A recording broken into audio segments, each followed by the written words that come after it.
Good morning mga idol. Yan naman, bakbakan na naman tayo ngayong araw na to. RS100 2-stroke lovers tayo mga idol. Yan, CDI. Maingay po ang makina. I-overhaul natin mga idol. Yan o, andarin natin para mapakinig nyo yung andar.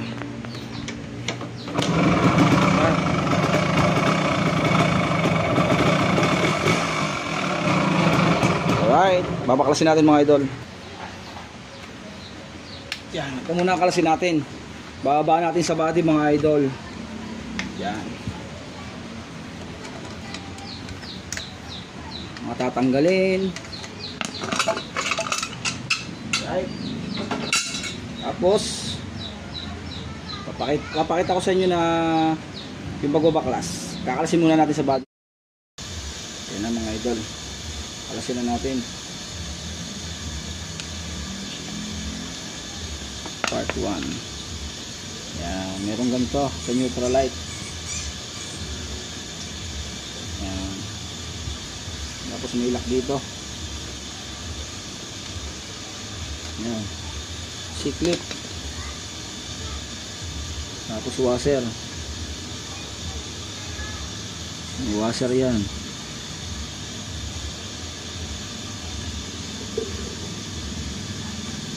Washer. Alisin natin ang kicker.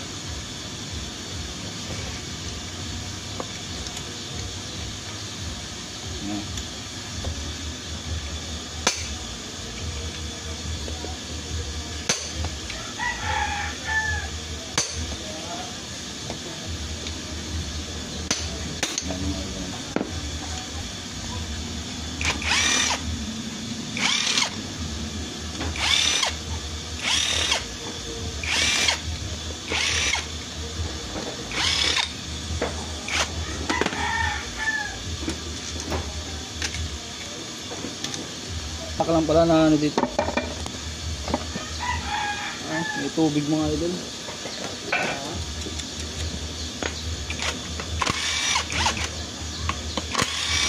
Alasin natin yung mga tornilyong ito muna pagka RS100.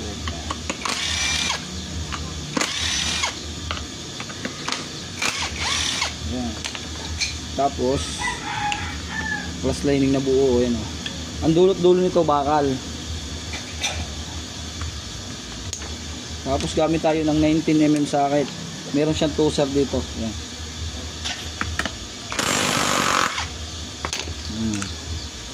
Tapos may washer dito. Tapos dito may makapal na washer. Malaki. Yan. Tapos yan. Plus housing. Pushing. Washer. Tapos natanggalan natin yung lock. Mahuhugot na natin yung kambyo kasi natanggal na natin yung lock kanina. Ayan. Alright na. And next, kalasin natin to. Ayan.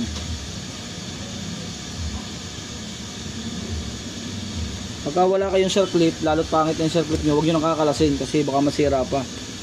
Ayan, may washer. Tapos kicker, kalasin natin. Ayan, ganyan lang. Ayan. Alas na.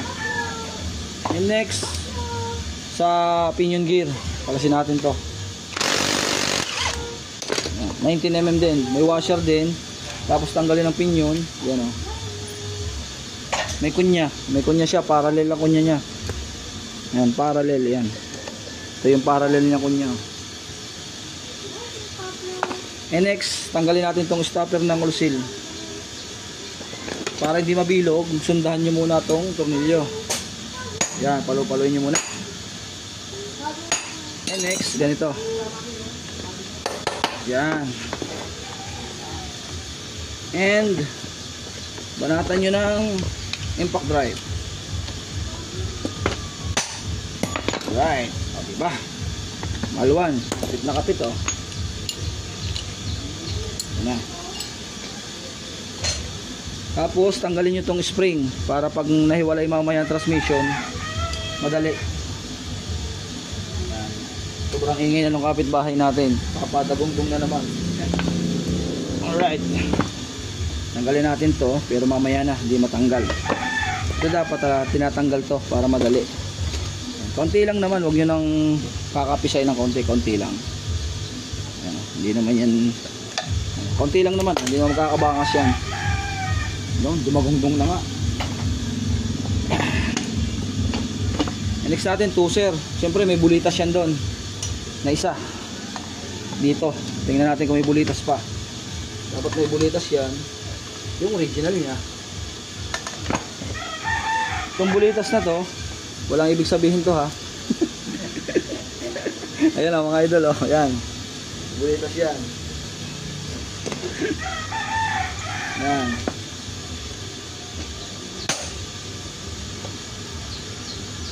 Kaya dapat sa ulado nyo yun. Kasi pag nawala, hindi kagana ang clutch. Tapos anong gawin nyo? Ang original niyan, isa lang. Pagka dinalwa, ibig sabihin may problema, kaya dinalwa. Pwedeng tangos na yung tuser, pwedeng masama na yung clutch release. Kaya hindi nyo makukuha ng original na clutch pagka dalawa ang bulitas nyo. Makukuha, ay di talagang swertihan na. Pero ang original niya talaga isa lang. Yun. So, dami lupa oh. Yun. Alright. Ganyan talaga yung mga sinauna, ini-impact. Kaya hindi tayo nawawala ng ganitong talim.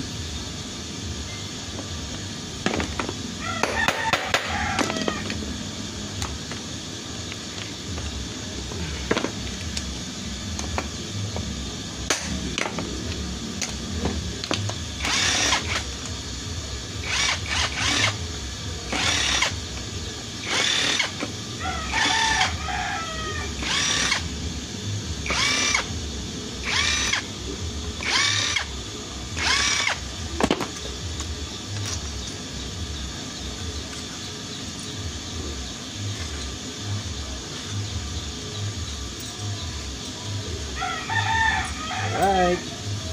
Alisin na natin.